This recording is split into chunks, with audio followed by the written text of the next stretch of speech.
नमस्कार दोस्तों, स्वागत है आपका हमारी चैनल पर। दोस्तों आज हम फिर से आ गए हैं एक और इंटरेस्टिंग वीडियो के साथ। तो वीडियो में एंड तक बने रहना और वीडियो अच्छी लगे तो लाइक शेयर एंड सब्सक्राइब करना ना भूलें।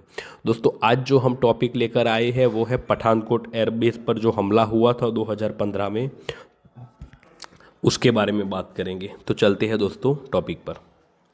31 दिसंबर 2015 सिंपल फॉरेस्ट रात 9 बजे एलओसी के करीब लगने वाले इस जंगल को आसमान में अंधेरे ने और जमीन पर धुंध ने घिरा हुआ था। सर्दी के कारण सन्नाटा भी पसरा हुआ था, लेकिन इस शांत से वातावरण में 6 लोग फौजी के कपड़ों में हाथ में बंदूक लिए आपस में कुछ फुसान बातें एलओसी पर लगातार तार को काटते हुए और इधर उधर नज़र घुमाते हुए इस घने जंगल में विलुप्त हो जाते हैं। कुछ देर चलने के बाद ये जंगल से बाहर निकलते हैं और एक सुनसान सड़क पर पहुंच जाते हैं। इनका हर बढ़ता कदम किसी मासूम के जीवन पे फुल स्टॉप लगाने का इरादा रखता है। सड़क पर कुछ देर खड़े रहने के बाद इन्हें एक सिल्वर कलर की इनोवा गाड़ी इनकी तरफ आती दिखाई देती है। ये दूर से ही उसे रुकने का इशारा करते हैं और गाड़ी का ड्राइवर एकाग्र सिंह फौजी कपड़ों में मौजूद इन लोगों के लिए गाड़ी रोक देता है। जहां एंगर सिंह मन ही मन खुश हो रहा था कि उसने हमारे फौजी भाइयों ने लिफ्ट मांगी है, दूसरी तरफ ये लोग एकाग्र सिंह के पास पहुंचते ही है उसके सर पर बंदूक तान देते हैं और उसे गाड़ी से बाहर खींच लेते हैं। अपने सर पे बंदूक देख एकाग्र सिंह अपनी शुद्ध बुद्ध खो देता है और यह लोग एकाग्र सिंह को गाड़ी में ठोस खुद भी उसे बैठ जाते हैं। गाड़ी में बैठते ही एक बंदा एकाग्र सिंह पे सर पे बंदूक का बट मारता है और उसका फ़ोन छीन लेता है। इसके बाद वह पाकिस्तानी के एक नंबर पे फ़ोन लगाता है और कहता है, उस्ताद जी गाड़ी मिल गई है, बहुत जल्द हम पहुंच जाएंगे। दरअसल फौजी कपड़ों में ये 6 लोग मसूद अजहर के आतंकी संगठन जैश ए मोहम्मद के आतंकी हैं और ये हमारे फौजियों का खून बहाने और पठानकोट एयरफोर्स बेस को तहस नहस करने के लिए लगातार आगे बढ़ते रहे हैं। ये फ़ोन पे पाकिस्तान में बैठे अपने कमांडर काशिफ जंग से बात कर रहे हैं। इन आतंकियों के नाम हैं नासिर, हुसैन, हाफिज़, अब्बू बकर, उमर फारूक और अब्दुल्ला कयूम। बचे हुए 2 आतंकियों के नाम सुरक्षा एजेंसियों ने गोपनीय रखे हैं। आज ये मासूम नागरिकों को नहीं बल्कि हमारे फौजियों को निशाना बनाना चाहते हैं ताकि ये 2001 पार्लियामेंट अटैक के लिए जिम्मेदार आतंकवादी अफजल गुरु की फांसी का बदला ले सकें। ये आतंकवादी पाकिस्तान से कितनी ट्रेनिंग लेके आए हैं, लेकिन आज इनका सामना भारतीय फौज से है जो इन्हें दहशत का ऐसा चेहरा दिखाएगी जो इनके पाकिस्तान में बैठे आकाओं ने भी कभी नहीं देखा होगा। ये आतंकी एयरबेस से करीब 40 किलोमीटर दूर कोलिया मोड़ नाम की जगह के पास थे। तभी गाड़ी चला रहे आतंकी का संतुलन बिगड़ता है और गाड़ी एक खंभे से टकरा जाती है। आतंकवादी गाड़ी को तुरंत यहीं छोड़ देते हैं और एकाग्र सिंह को बुरी तरह पीटने के बाद मार देते हैं। इसके बाद ये सारे आतंकी मौजूद गन्ने के खेतों में छुप जाते हैं। कुछ समय बाद इन्हें PB02 B 313 नंबर की एक XUV 500 गाड़ी आती दिखाई देती है। ये तुरंत गाड़ी के आगे कूद पड़ते हैं और बंदूक के जोर पे इसमें घुस जाते हैं। गाड़ी में कुल 3 लोग मौजूद थे, जिनमें से एक 60 साल के बुजुर्ग थे। कुछ देर गाड़ी को बंदूक की नोक पे चलवाने के बाद ये आतंकी 2 लोगों को बाहर फेंकने का फैसला करते हैं। सबसे पहले ये इन दोनों की आंखों पर पट्टी लगाते हैं और फिर गाड़ी की सीट बेल्ट से उनके हाथ पैर बांधने उन्हें चलती गाड़ी से सड़क किनारे फेंक देते हैं। तीसरे बुजुर्ग आदमी को अपने साथ एयरबेस की तरफ ले जाने लगते हैं। एक तरफ आतंकियों को सब कुछ आसान लग रहा था, वही असल में इन्होंने इन 2 लोगों को बाहर फेंक वो दिया था जो आगे चल के और किसी चीज़ का नहीं बल्कि इनकी मौत का कारण बनता है। अगर ये 1 जनवरी 2016 जहां पूरी दुनिया आज नए साल के रंग में रंगी हुई थी, वहीं सुबह के करीब 4 बजे ये आतंकी हमारे फौजियों के नए साल की शुरुआत को उनकी ज़िंदगी का अंत बनाने के लिए एयरबेस से बस 500 मीटर की दूरी पर पहुंच चुके थे। गाड़ी को एयरबेस से पहले झाड़ियों में घुसा देते हैं और रस्सियों से बंधे हुए तीसरे बुजुर्ग आदमी को बुरी तरह लहूलुहान करने के बाद गाड़ी में ही मरने के लिए छोड़ देते हैं। सर्दी के कारण धुंध का फायदा उठाते हुए ये बड़ी सावधानी से एयरबेस की वेस्टर्न साइड की तरफ चलने लगते हैं। एयरबेस की दीवार के पास पूंछ ये एक रस्सी ऊपर फेंकते हैं, जिसके बाद एक आतंकी ऊपर चढ़ तारबंदी को काट देता है। एक एक कर सारे आतंकवादी दीवार पे चढ़ एयरबेस के अंदर घुस जाते हैं। अंदर घुसते ही ये मेस के वेयर हाउस में छुप जाते हैं। अब सुबह के करीब 8 बजने को आए थे और एक आतंकी पाकिस्तान फ़ोन मिलाते कहता है, उस्ताद जी हम कैंप में घुस गए हैं और रास्ते में आदमियों को मारते हुए आए हैं। कल सुबह हम कैंप भी उड़ा देंगे। पठानकोट एयरबेस जो भारत की सुरक्षा के लिए इतना ज़रूरी है कि 1965 और 1971 की जंग में पाकिस्तान ने सबसे पहले इसे ही तबाही करने की कोशिश की थी। यहाँ तक कि ये वो एयरबेस है जो आतंकी हमलों में जम्मू कश्मीर में एयर सपोर्ट देता है, और पाकिस्तान भारत में कभी कोई मिसाइल मारे तो उसे भी चट्टान बन के यही एयरबेस रोकेगी। भारत पाकिस्तान के बीच कवच जैसी इस एयरबेस में आज आतंकी पूरे 50 किलो बारूद के साथ रुके हुए हैं। इधर आतंकियों को लग रहा था कि वो एयरबेस को उड़ाएंगे, लेकिन हकीकत में ये हमारे सुरक्षा एजेंसियों बिछाए जाल में फंसे हुए थे। 2 जनवरी 2016 को करीब 24 घंटे में मेस वेयर हाउस में छुपने के बाद आतंकी अब अपनी बंदूकों को लोड कर वेयर हाउस से बाहर निकलते हैं। ये काफ़ी सावधानी से मोटर ट्रांसपोर्ट सेक्शन में जाने लगते हैं ताकि सभी एयरफोर्स ट्रक्स और गाड़ियों में एक साथ आग लगा सकें। ये बस पहुंचने ही वाले थे कि इन्हें गरुड़ कमांडोज की एक टुकड़ी इनकी तरफ भागती हुई दिखाई देती है। दरअसल उस दिन रात को एयरबेस आते वक्त जब आतंकियों ने 2 आदमियों को चलती गाड़ी से बाहर फेंका था, तो उसमें से एक आदमी गुरदासपुर का एसपी सलविंदर सिंह था और उसने आतंकियों की खबर पठानकोट एसएसपी को दे दी थी।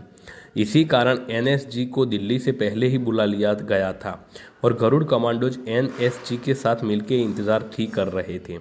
इस बड़े से एयरबेस में आतंकी कहां से बाहर निकलेंगे? नहाते लोगों के बेरहमी से मारने वाले आतंकी जब बंदूक की धारी कमांडोज को अपनी मौत के रूप में अपने करीब आते देखते हैं, तो इनका भारतीय फौज को दर्द देने का सपना अचानक गायब हो जाता है। ये हर दिशा में अंधाधुंध गोलियां चलाते हुए भागने लगते हैं और एक के बाद एक कई ट्रक्स में आग लग जाती है। उधर से हमारे कमांडोज इन भागते हुए आतंकियों पे पूरी मैगजीन खाली कर देते हैं।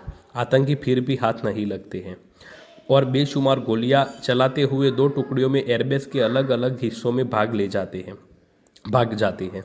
इधर एक गोली हमारे गरुड़ कमांडो गुरसेवक सिंह को लग जाती है और वो वीर गति को प्राप्त हो जाते हैं। अपने साथी को शहीद होता देख हर एक कमांडो का खून खौल उठता है और वो इन आतंकियों के पीछे हाथ धो के पड़ जाते हैं। आतंकियों का ग्रुप मैसेज एरिया पहुंच गया था और वो वहां मौजूद वायुसेना सैनिकों पे पागलों की तरह गोलियां चलाते हैं और कोई जवान जख्मी हो जाते हैं। आतंकी इस विनाश से खुश हुए ही थे कि तभी एक कमांडो सटीक निशाना लगाते हुए एक आतंकी के सर के बीचों बीच गोली मार देता है।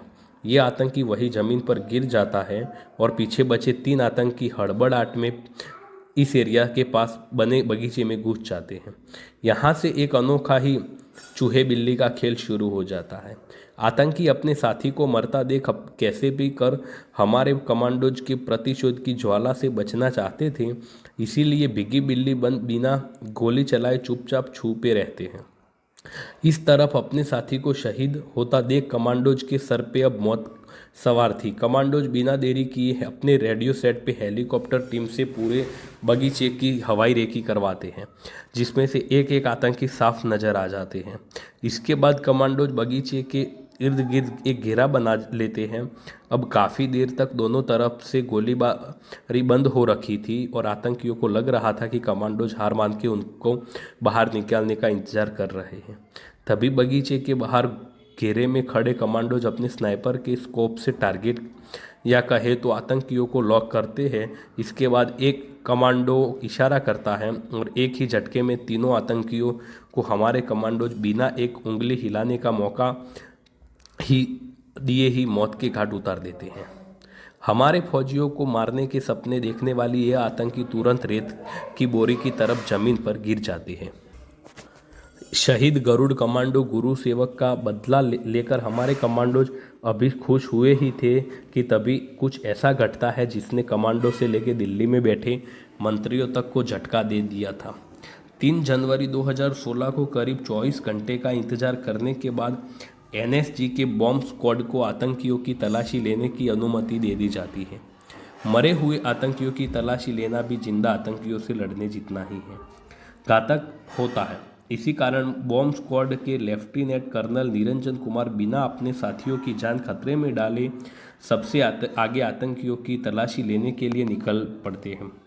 निरंजन और उनके बड़ी ने 2 आतंकियों की तलाशी ले ली थी और उन्हें मैगजीन, एक फ़ोन, कुछ खाने के पैकेट्स के अलावा कुछ नहीं मिलता। अब वह तीसरे आतंकी की तलाशी लेने के लिए आगे बढ़ते हैं। तीसरा आतंकी जमीन पर मुंह के बल पड़ा था और निरंजन के पीछे इस आतंकी का कंधा पकड़ अपनी तरफ खींचते हैं। तभी एक बिल्कुल धीमी सी आवाज़ आती है। निरंजन को इस आतंकी की छाती पे बंधे ग्रेनेड की पिन उछल के जमीन पर गिरती दिखाई देती है। ये देख निरंजन की आंखें फटी रह जाती है और वह मुंह से कुछ बोल के समय ना बर्बाद करते हुए अपने बड़ी को ज़ोर से धक्का देकर दूर फेंक देते हैं और खुद आतंकी से दूर छलांग लगाते हैं कि तभी ग्रेनेड फट जाता है। निरंजन उसी समय देश सेवा में शहीद हो जाते हैं और करीब 5 एनएसजी कमांडोज को चोट लगती है। इस खबर से हर देशवासी का मन बैठ सा जाता है, लेकिन कुदरत शायद भारतवासियों के हर आंसू को बहाना चाहती थी, क्योंकि अब एक तो ऐसी चीज़ होती है जिसने सभी की उम्मीदें एक झटके में चकनाचूर कर दी थी। 4 जनवरी 2016 को कमांडो से लेकर ऑफिसर्स तक सभी चैन की सांस ले रहे थे कि अब एयरबेस पूरी तरह से सेफ हो चुका है। कमांडो जान और माल के नुकसान का मुआयना करने के लिए पूरे एयरबेस की छानबीन कर रहे थे और वह 1-2 मंजिला इमारत के बाहर थे। वो उसे चेक करने के लिए दरवाज़ा खोलने लगते हैं तो उन्हें समझ आता है कि दरवाज़ा अंदर से बंद है। कमांडोज इस इमारत की खिड़की की तरफ जाने लगते हैं कि तभी सभी की उम्मीदों से एकदम उलट अंदर से एक ग्रेनेड बाहर फेंका जाता है। सारे कमांडो छलांग लगाते हैं और कवर ले ही रहे थे कि अंदर से गोलियां भी चलनी शुरू हो जाती है। दरअसल ये आतंकी मोटर ट्रांसपोर्ट सेक्शंस में गुरुड़ कमांडो गुरु सेवक सी को शहीद कर 2 टुकड़ियों में भागे थे। तब एक टुकड़ी यहाँ आके छुप गई थी। तब से लेके अब तक पिछले 2 दिनों से हमारे कमांडोज के डर से ये बाहर निकलने की हिम्मत नहीं जुटा पाए थे। अंदर से गोलियां लगातार चल रही थी। इसी बीच 2 कमांडोज इस इमारत की दीवार पे हीट सेंसर लगा देते हैं, जिसमें अंदर 2 लोग होने की पुष्टि हो जाती है।